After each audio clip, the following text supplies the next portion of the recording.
Hi అండి. అందరూ ఎలా ఉన్నారు? బాగున్నారా? మేము కూడా బాగున్నామండి. ఇవాల్టి వ్లాగ్ వచ్చేసి సాటర్డే, సండే 2 డేస్ వ్లాగ్ అయితే కవర్ చేస్తున్నానండి. అసలు టైమే కుదరట్లేదండి. వీడియో షూట్ చేద్దామన్నా, వాయిస్ ఓవర్ ఇద్దామన్నా ఇక్కడైతే 2 డేస్‌ది ఎట్నో ఒకటైతే ఈరోజైతే కవర్ చేస్తామని చేస్తున్నానండి. ఇక్కడైతే సాటర్డే వ్లాగ్ అండి. ఇక్కడైతే పిల్లలు స్కూల్కి వెళ్ళిన తర్వాత మా కోసం రైస్ అయితే పెట్టేసుకున్నానండి. రైస్ రెడీ అయిపోయింది. ఇంకా సింపుల్గా అయిపోద్దని టమాటా కర్రీ అయితే చేస్తున్నానండి. దానికి కావాల్సినవి టమాటాలు, ఆనియన్స్, పచ్చిమిర్చి కట్ చేసి పక్కన పెట్టేసుకున్నానండి. ఇక్కడ స్టవ్ అయితే ఆన్ చేసుకొని బాండీ పెట్టేసుకున్నానండి. 2 స్పూన్ల ఆయిల్ వేసుకొని ఆయిల్ వేడిన తర్వాత జీలకర్ర, ఆవాలు, కరివేపాకు వేసుకోవాలండి. ఇప్పుడు సన్నగా కట్ చేసుకున్న పచ్చిమిర్చి, ఆనియన్స్ వేసుకొని బాగా కలుపుకోవాలి. వీడియో అయితే పూర్తి చూపించలేదండి. వీడియో కూడా స్కిప్ చేస్తున్నాను. ఇక్కడ కర్రీ అయిపోయిన తర్వాత గుమ్మడికాయ హల్వా చేయాలండి. అందుకని తొందరగా చేస్తున్నానండి. ఇక్కడైతే ఆనియన్స్ మగ్గిన తర్వాత టమాటాలు వేసుకొని 1 స్పూన్ కారము, అర టీ స్పూను పసుపు, రుచికి సరిపడా సాల్ట్ వేసుకొని బాగా కలుపుకొని ఒక 10-15 నిమిషాల పాటు మగ్గనించుకోవాలండి. ఓకే అండి. ఇక్కడ టమాటా కర్రీ అయితే రెడీ అయిపోయింది. ఓకే అండి. ఇక్కడైతే గుమ్మడికాయ హల్వా చేద్దామని గుమ్మడికాయ పీసెస్ అన్నీ కట్ చేసి పెట్టేసుకున్నానండి సన్నగా. ఇక్కడైతే తురుము పట్టేసుకుంటున్నాను. తురుము పట్టుకుంటే బాగుంటుందండి. గుమ్మడికాయ హల్వా టేస్ట్ కూడా చాలా బాగుందండి. ఓకే అండి. ఇక్కడైతే మొత్తం అయితే తురుము పట్టేసుకున్నాను. ఇప్పుడు స్టవ్ అయితే ఆన్ చేసుకొని బాండీ పెట్టేసుకోవాలండి. ఒక 3 స్పూన్ల నెయ్యి అయితే వేసుకున్నాను. నెయ్యి వేడైన తర్వాత ఇప్పుడు మనం ముందుగా తురుముకున్న గుమ్మడికాయని వేసుకోవాలండి తురుముని.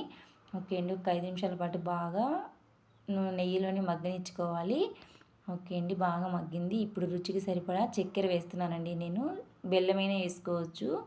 ఓకే అండి. ఇప్పుడు చక్కెర కరిగిపోయేంత వరకు బాగా కలుపుకోవాలి. ఓకే అండి. ఇప్పుడు కొద్దిగా లైట్గా ఒక చిటికెడంత ఫుడ్ కలర్ అయితే వేస్తున్నానండి. ఆప్షన్ మీకు ఇష్టమైతే వేసుకోవచ్చు, లేకుంటే లేదండి. నేను కొద్దిగా కలర్ఫుల్గా ఉంటుందని వేసాను. ఓకే అండి. ఇప్పుడు బాగా కలుపుకోవాలి. చూడండి అసలు ఎంత కలర్ఫుల్గా ఉందో. టేస్ట్ కూడా చాలా బాగుందండి. ఇక్కడ పక్కన స్టవ్ మీద బాండీ పెట్టితే 1 స్పూన్ నెయ్యి వేసుకొని అందులో డ్రై ఫ్రూట్స్ అయితే వేయించుకొని పైన గార్నిష్ లాగా వేసేసానండి. గుమ్మడికాయ హల్వా అయితే రెడీ అయిపోయిందండి. ఇక్కడ సండే మార్నింగ్ పిల్లల కోసం అయితే చపాతీ చేస్తున్నానండి బ్రేక్ఫాస్ట్కి. ఓకే అండి. మొత్తం వీడియో అయితే చూపించలేదండి, కుదరట్లేదు అసలు టైమే. ఓకే అండి. ఇక్కడ చపాతీ చేసి పక్కన పెట్టేశానండి. పిల్లలైతే ఫ్రెష్ అయ్యి వచ్చి టిఫిన్ చేస్తున్నారు. ఇక్కడైతే నేను లంచ్కి అయితే ప్రిపేర్ చేస్తున్నానండి. ఈరోజు వెజ్ పలావ్ చేద్దామని అన్నీ కట్ చేసి పెట్టేసుకున్నానండి. క్యారెట్, ఆలుగడ్డ, పచ్చిమిర్చి, ఆనియన్స్, టమాటా అన్నీ కట్ చేసి పెట్టేసుకున్నానండి. ఓకే అండి. రైస్ కూడా కడిగి పక్కన పెట్టేశాను. ఓకే అండి. ఇప్పుడు స్టవ్ అయితే ఆన్ చేసుకొని కుక్కర్ అయితే పెట్టానండి. కుక్కర్లోనే చేస్తున్నాను నేను. ఓకే అండి. 3 స్పూన్ల ఆయిల్ వేసుకున్నాను. ఆయిల్ వేడిన తర్వాత అన్ని హోల్ గరం మసాలా వేసుకున్నానండి. హోల్ గరం మసాలా వేసుకున్న తర్వాత ఇప్పుడు సన్నగా కట్ చేసుకున్న పచ్చిమిర్చి, ఆనియన్స్, క్యారెట్, ఆలుగడ్డ వేసుకొని ఒక 5 నిమిషాల పాటు బాగా వేగనివ్వాలండి. ఇప్పుడు 1 స్పూను అల్లం వెల్లుల్లి పేస్ట్ వేసుకొని బాగా కలుపుకోవాలండి. ఓకే అండి. మిల్ మేకర్ కూడా వేస్తున్నాను నేను. ఓకే అండి. ఇప్పుడు అల్లం వెల్లుల్లి పేస్ట్ పచ్చివాసన పోయే వరకు వేయించుకున్న తర్వాత ఇప్పుడు మిల్ మేకర్ వేసుకొని 1 స్పూన్ కారం, ఒక అర టీ స్పూన్ పసుపు, రుచికి సరిపడా సాల్ట్ వేసుకొని బాగా కలుపుకోవాలండి. మనం ముందుగా కట్ చేసుకున్న టమాటాలు కూడా వేసుకొని ఒక 5 నిమిషాల పాటు బాగా కలుపుకోవాలండి. ఓకే అండి. ఇప్పుడు కలుపుకున్న తర్వాత కొత్తిమీర, పుదీనా వేసుకోవాలి.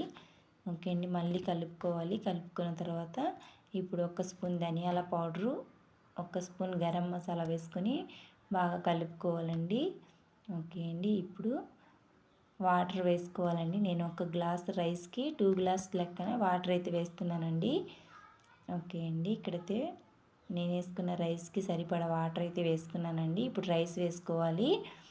ఓకే అండి. ఇప్పుడు బాగా కలుపుకొని మూత పెట్టేసేయాలండి. ఒక 2 విజిల్స్ వస్తే సరిపోద్దండి. రైస్ అనేది రెడీ అయిపోద్ది. ఈ లోపైతే నేను పెరుగు చట్నీ కూడా చేసి పెట్టేసుకున్నానండి. ఇక్కడ సన్నగా తరిగిన పచ్చిమిర్చి, ఆనియన్స్, కొత్తిమీర వేసుకొని పెరుగు అయితే రెడీ చేసేసుకున్నానండి. ఓకే అండి. స్టవ్ అయితే బంద్ చేశాను. ఇప్పుడు పైన ఆవిరి మొత్తం తీసేసానండి. చూడండి వెజ్ పలావ్ అయితే రెడీ అయిపోయిందండి. టేస్ట్ అది చాలా బాగుందండి. అసలు ఎప్పుడు నేను చాలా తక్కువ అండి చేయడం. ఎప్పుడు చేసినా ఎక్కువ బిర్యానీయే చేస్తాను. ఈసారి డిఫరెంట్గా చేద్దామని వెజ్ పలావ్ అయితే చేశాను. ఇక్కడ చికెన్ కర్రీ కూడా రెడీ అయిపోయిందండి.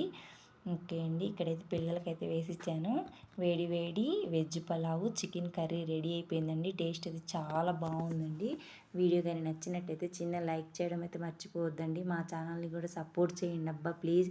ఇప్పుడు దాకా సపోర్ట్ చేసిన ప్రతి ఒక్కరికి కూడా చాలా చాలా థ్యాంక్స్ అండి.